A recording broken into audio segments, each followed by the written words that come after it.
kasaysayan ng Claret Gamefowl Bloodline. Ang Claret Gamefowl Bloodline ay isa sa mga kilalang bloodline ng American Gamefowl.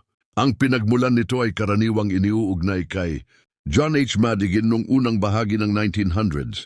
Noong humigit kumulang 1907, nakapag-develop si Madigan ng isang pamilya ng mga black red na manok na kilala sa kanilang kakaibang malalim na wine red o claret na kulay.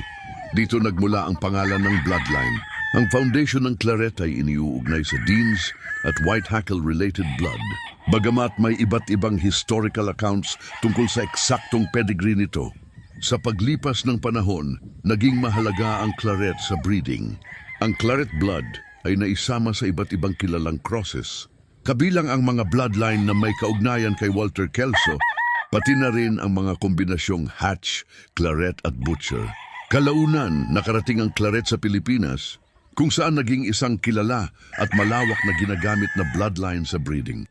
Sa kasalukuyan, maraming manok ang tinatawag na claret. Ngunit maaaring magkakaiba ang kanilang tunay na pedigree. Kaya mahalagang malaman ang pagkakaiba ng original, Madigan claret at ng mga claret crosses na nabuo sa paglipas ng panahon. Mula sa breeding program ni Madigan hanggang sa impluensya nito sa iba't ibang bloodlines, ang claret ay nananatiling mahalagang bahagi ng kasaysayan ng gamefowl breeding.